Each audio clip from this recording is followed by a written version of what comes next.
And so when we watch that film, a lot of people might watch it and start crying. They might not even know why they're feeling so emotional. I cried. I totally cried as well. It was very powerful. You and I are both quite chatty, so I was not expecting it to stay exactly on a regimented path. And I thought that if we started off with some idea of what to talk about, then we could see where it ends up and let it sort of like branch out. But actually on that subject, you know, I'm really keen to like speak about the movies, the sort of like the pop culture references and the things that might be more accessible for everyday people to start to understand their trauma-based lens. And I think and I think Far From the Tree is really great for that, because if you can put some examples to it, then people will be able to see how we may be doing that every day. Yeah, maybe not so much as a raccoon, but like, okay, if we put ourselves in those situations, where have we behaved that way? Yes. We have no problem putting ourselves into the place of a cartoon because they don't have the person. They're lacking the human shape. And so we can easily like just put ourselves into that place. Whereas when we watch a movie with actors, we have to align with more than just the emotional journey that that person's going through for us to really feel like they are us. And sometimes like the raccoon, I think in Far From the Tree, it's quite obvious that it's a female raccoon. You can kind of get the impression that this is a mum, but you also like, you don't really know that. Like I felt that there was some sort of like connection there, and that as a male I was able to identify with the raccoon as a I was going to say, it doesn't have to be a male, a female. It could totally be a male. Like, you know, depending on your experience, you will relate to it differently. You know, if you felt like you actually received that kind of situation with a male figure, then that's a male figure. You know, and so for me, as soon as I watched it, I was totally able to step into it. You know, I could totally step into it as a mother and daughter situation. And then when they showed the next part, I could see like, you know, earlier on in my parenting years where I was like, you know, the grown-up version of the raccoon, and then I've got my daughter there now, you know. So I straight away was just like, wow. And I was really grateful because I was just like, I'm so glad that I have been able to break that pattern. Stop that from reoccurring. I did that with the support of everyone. I really enrolled everyone into it. And just like, I mean, for people who haven't seen Far From the Tree, ultimately, you know, it is just showing a mother raccoon. I think it is obvious, like you said, that it is a mother raccoon. I think it's obvious, yes. But and it seems like a daughter raccoon. I do definitely see female raccoons there. And it was just so lovely to see how the little raccoon is just being really innocent. You know, just wants to play, just wants to be like mummy. So like mummy's doing, you know, getting food. So she wants to get food as well, you know, and she's just genuinely just being, you know, what children are, which is curious, right? And then it's just really great to, when you see it the other way around, when the little one has grown up. Your mum. And how she's totally lost that curiosity, right? Because of the fear experience that took place, the trauma that took place there. She had made, you know, similar decisions to her mum. Exactly. You know, I think that's a really good breakdown of the pattern and what's going on there. Just to introduce the actual show that we're talking about, it's called Far From the Tree, right? And this is a Disney Plus Pixar short that is on Disney Plus. And minutes, isn't it? It's very short. It's very accessible, and it's not a feature film, so it didn't come through the cinema, but it's something that's worth watching. It's something that we watched it in the cinema. Actually, we watched it. So we went to watch Encanto in the cinema. And it was short before Encanto started. Yes, as a little extra, So it's available for everybody to watch and absolutely worth seeing. Far From the Tree, it's called, isn't it? And 2021 film. This is... it would be 2021, So the director's name, so Far From the Tree on Disney Plus by Natalie Nouragat.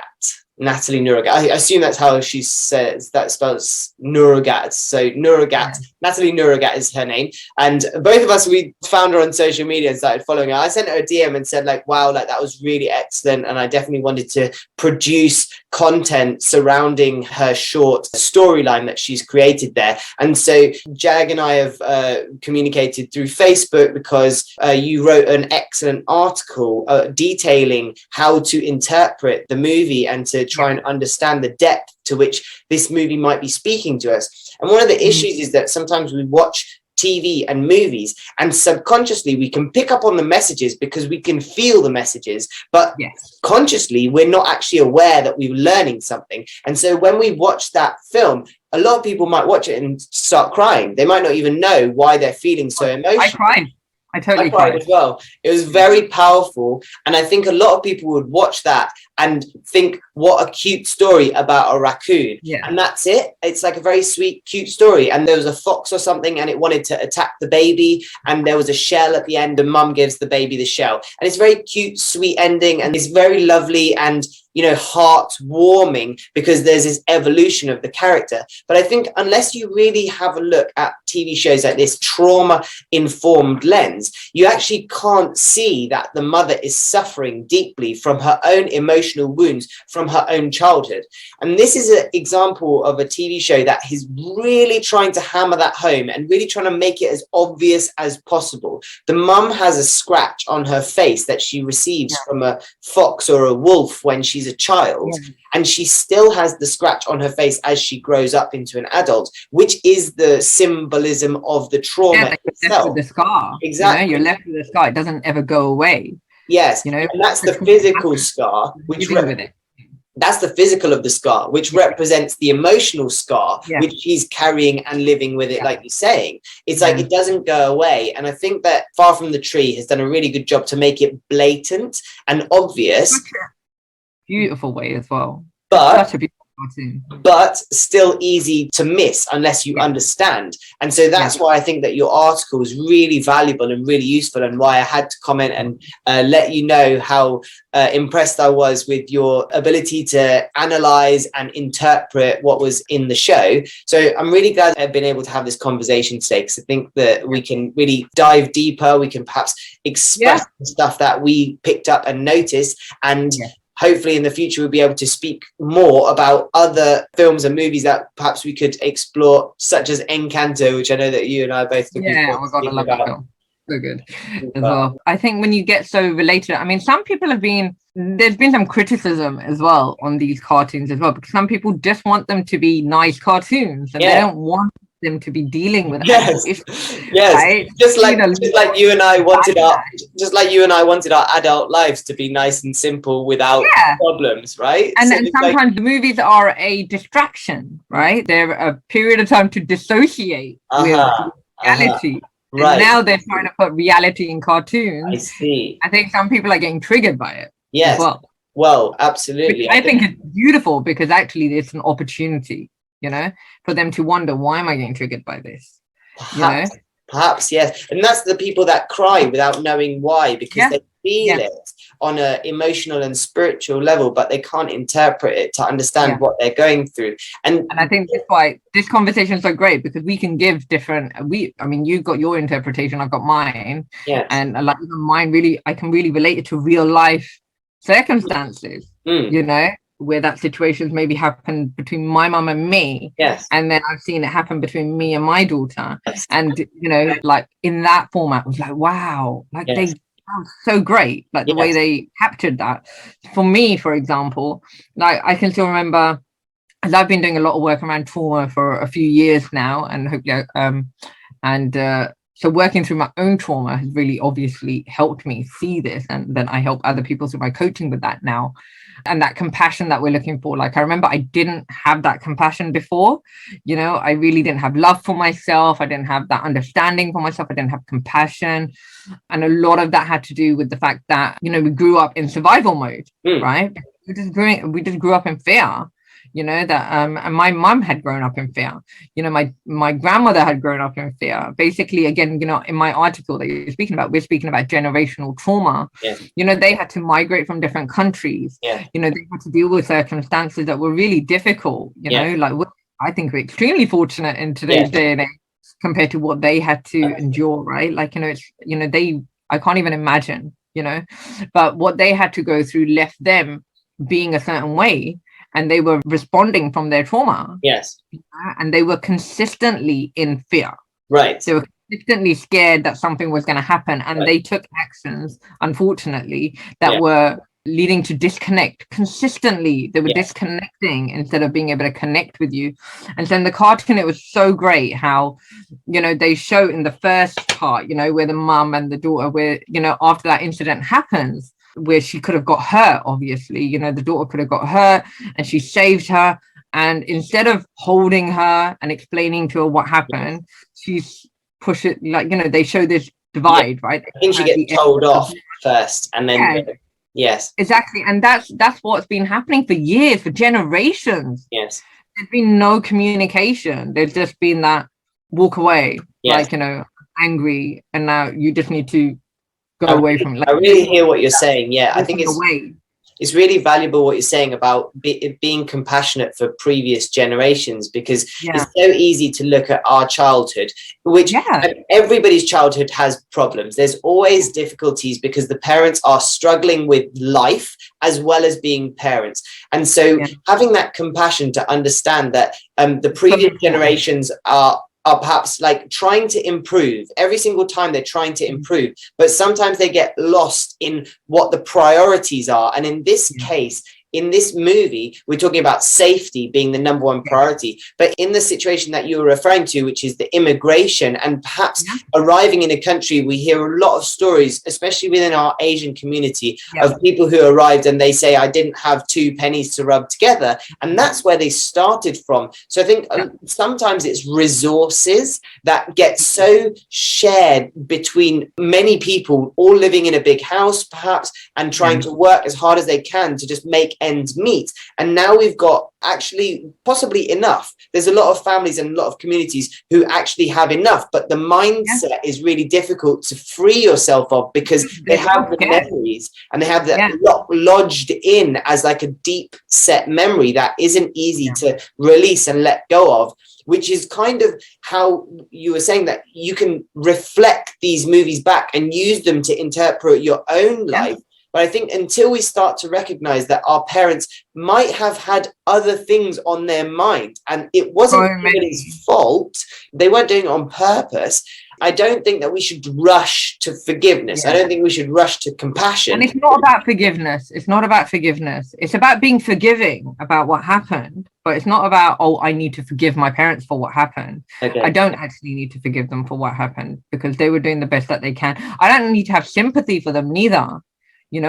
But what I can have is empathy. There's a difference between having sympathy and feeling sorry for what they had, and then having empathy for you, like actually for the courage they still had, and they were genuinely still, for them, they were still doing the best that they could be doing in those circumstances. People wait for their parents to learn. So they wait for their mother raccoon to come to the conclusion that actually they are traumatized, and they wait for their parent to understand what they've put them through before they feel like they have permission to start to heal. And so because they're waiting for their parent to recognize the trauma, then that's what leads people to have to find that forgiveness, to find that compassion, because they have to leapfrog over the healing, and then that's how it gets passed down to the next generation. Because it's that blame. It's like, but why don't you understand? Like, you did this to me, you know, or they did this to me.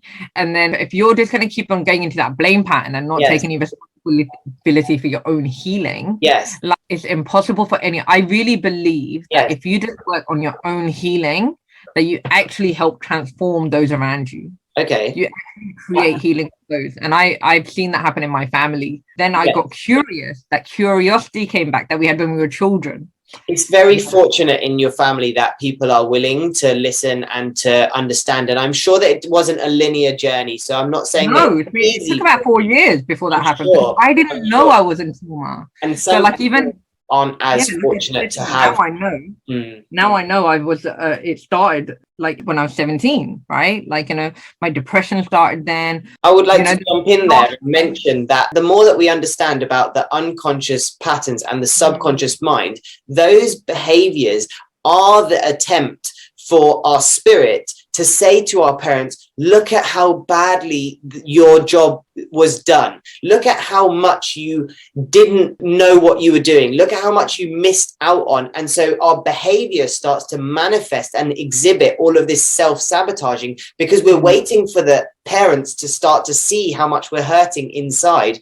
And that's what people who don't understand the trauma that they've been through, that's what leads people to manifest in coping mechanisms and also to pass down the generational patterns, because they're trying their best to show the world how hurt they are inside by perhaps harming their body, perhaps smoking, perhaps drinking, perhaps fighting, perhaps getting into toxic relationships, all in an attempt to show the world how difficult it is to be them, to be the person that they've grown into because of the childhood that they've gone through. I wouldn't say I did it to show. I mean, like, for me, I definitely went through all of that, what you just said. You know, I went into various coping mechanisms once it started becoming more and more apparent, because like I think you go through a phase in your childhood where you forget everything, and then as you mature into your late teens, then it all comes back and you're like, I don't know how to deal with this. Like, it doesn't seem wrong, it doesn't seem right, and then you're trying to find ways to numb it.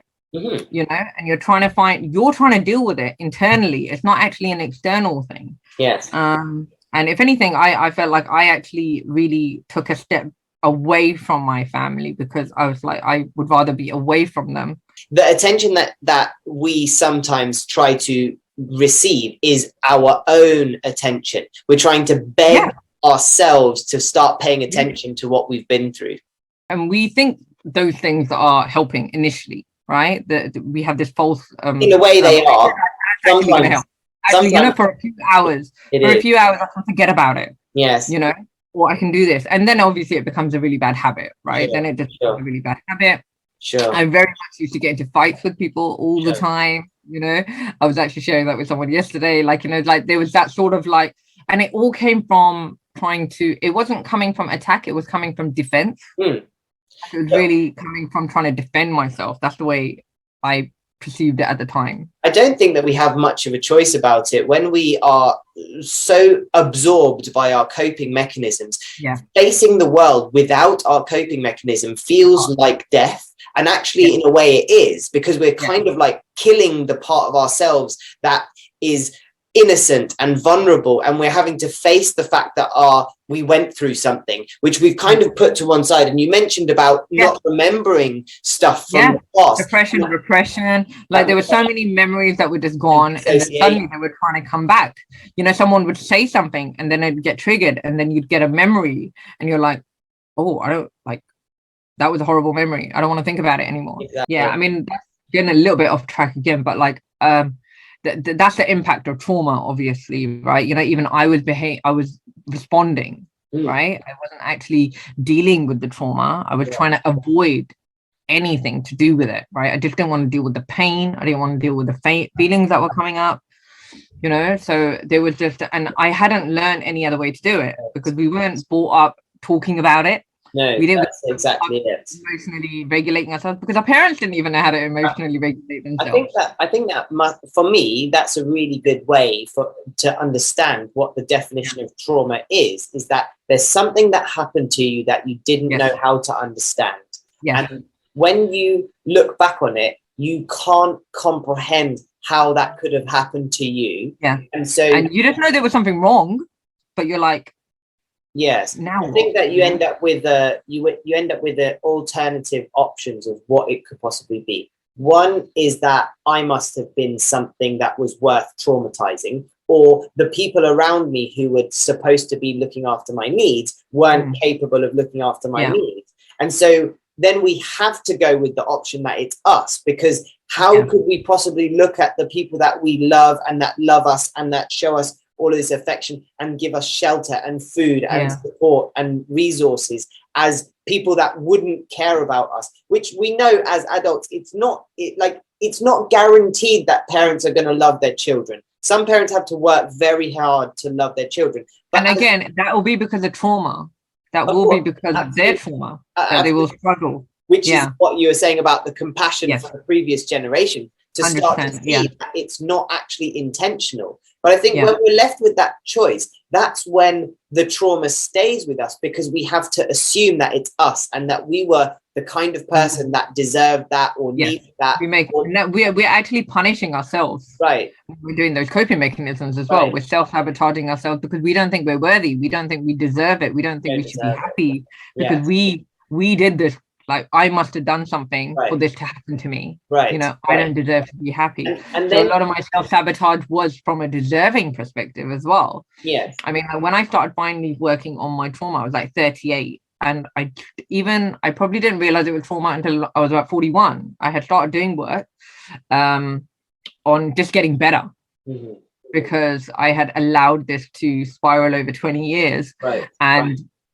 And I really just felt like if I don't deal with this now, I don't know what's going to happen to me. I don't know if I'm going to be around.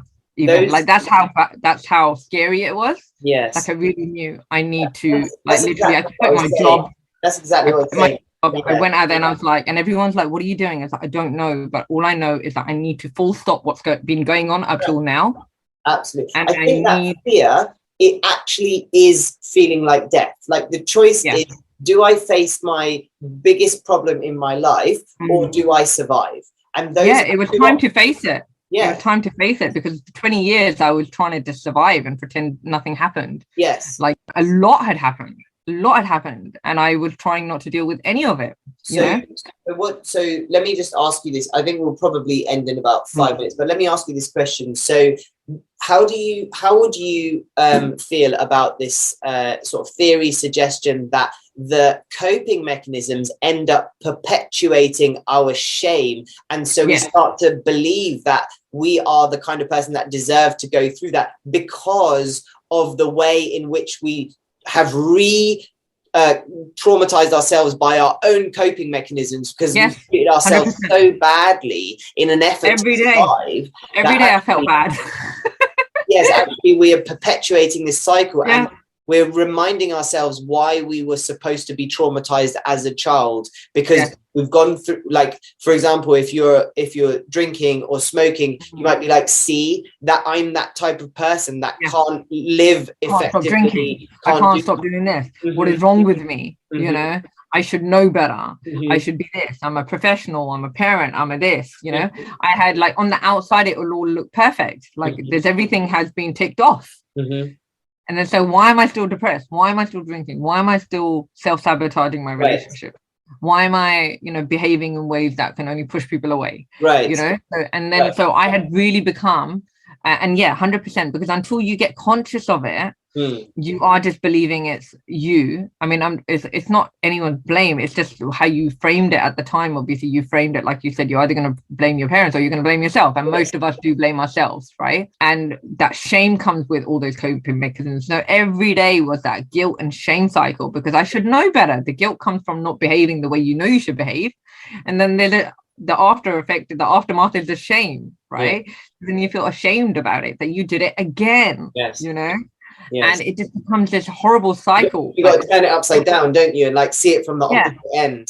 And it was horrible. I mean, like I remember when I finally decided to, like, I was trying to do it on my own, and I was really struggling to do it on my own, and then I finally did, like, I'm gonna need to get help. I'm gonna need to get support on this, because I didn't know anyone around me who was willing to talk about it. No one was willing to talk about this stuff. And in our culture, it's very like people don't talk about it, and now I can see how, wow, we live in a generation of trauma. Like everyone I know has got trauma and they don't even know it. Yes. You're like Neo at the end of the Matrix, when he can see all the numbers, like, and he can see the world, like that's actually. I can see it now. and like, even if you look at Far From the Tree, like I'll give you a really simple example quickly before we have to go, right? So like, just imagine you're going to cross the road. Imagine you're the child, you're about to cross the road. There's a car coming, you haven't really looked. And then your parents see the car coming, they grab you and then they shout at you, like, what is wrong with you? Like, you could have got run over and whatever. They're really scared that you could have died. Yes. But in that moment, you've just got traumatized. Right. You've got so scared because you're like, you've just been dragged off the road. You've just been like screamed at, and then publicly humiliated. There's so much trauma, the shame, and 9 out of 10 times the parent did not apologize for that screaming. No, they think that they're doing it from love. Yeah, and they were genuinely scared that you were going to die in that moment. If they hadn't pulled you, you would have died. Yes. And they genuinely, and that's genuine. Yes. And then I remember it happening to me. But Dia was crossing the road, and this car, and she knows to look left and right and everything. She's like, you know, I think she was 8 at the time, 7 or 8, yeah, something like that. And she's just about to cross, and I see a car coming, and I pull her off, and I'm like, oh my god, like, what are you doing? And I come down to a level, and I'm like, what are you doing? And I was really upset, and then I stopped myself quite quickly, and I was like, and I had to just take a deep breath, and I was like, I didn't mean to shout there, but I go, Mummy got really scared because you start cross, and I luckily was able to, in that moment, take a pause and say, you know, like, I got really upset because you're about to cross, and you could have died. Like, you know how to cross the road. Mummy wasn't expecting you to start walking on the road. You know, I got really shocked. And so then I apologized to her as well. And I was like, I'm really sorry. I didn't mean to scream, or, you know, I didn't mean to get upset with you, but like, I was really scared that something was going to happen to you in that moment. And in that moment, I was able to stop that cycle from reoccurring, because like Far From the Tree, that's a very good example, right? Like in Far From the Tree, that made me think, oh my god, I'm really bad, I'm really naughty, I deserve to be punished and whatever. Whereas in that second scenario, I remember really clearly being able to bring her close to me, let her know what was wrong there, you know, what could have happened, and we connected instead.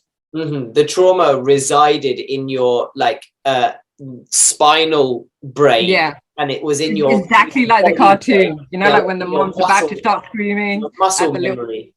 It was like the mum was about to start in the second one, when the mum is the girl who's now grown up, and she's about to like get upset at her because it's just natural. I had that moment where I saw, okay, stop, don't do it. It's almost like the in the moment something else takes over, and it's the memory of knowing, oh, this is a situation that I've been in before, and the way that my parent dealt with it was to shout, scream, pull me off the road, and make sure that I didn't die in the future. And so the muscle memory takes over, and that's the trauma, like reliving itself, like coming out of you and becoming that generational trauma. All of a sudden, it's like, if you don't observe it and start to look deeper and say, actually, is this what I was very lucky that I picked up on it. So so it definitely came out initially. It was going to be the same response. And then, you know, I came down to her level, and I was just like, why would you, I was like, why did you do that? And whatever. And then I just paused, and I was like, okay. Jay, I'm going to leave you with this little just thought, reflection. It doesn't even matter if it takes you 2 weeks to get from the to the returning to your center. It doesn't matter if it takes you 3 months, because we're all just trying to shorten that gap. And so even though it took you 5 minutes or 10 seconds that time, you might wonder, should I have let that 10 seconds happen? But it's so natural. It's like, it's a part of our existence. But I had already been doing some work for a couple of years, right? So that's why it was apparent. Like, so awareness is only there because I'm being conscious of it as well. Absolutely. So, absolutely. Well, it sounds like you're doing such a beautiful job, and I really appreciate, you know, your time to speak to you today, and thank you so much for writing that wonderful article. I'm so looking forward to the next time that we get a chat, and I'm gonna watch Encanto again, because I've seen it like 3 times, but we should watch it and then have the chat so that we can just come like really we could even do a little we don't talk about Bruno. There's always a we don't talk about Bruno in every family. Oh, that's true. Yeah, I'd forgotten about that bit as well. I'm probably Bruno, though. That's the thing. So it's probably me that nobody talks about. But as you grow, you start to realize that crazy uncle who didn't come to the functions was actually the only sane one. Sane person. Yeah, he was the only one that got out. People didn't want to listen. Yeah, exactly. But thank you so much for your time today. Really appreciate it. I'm going to end the recording, and then we can just say bye.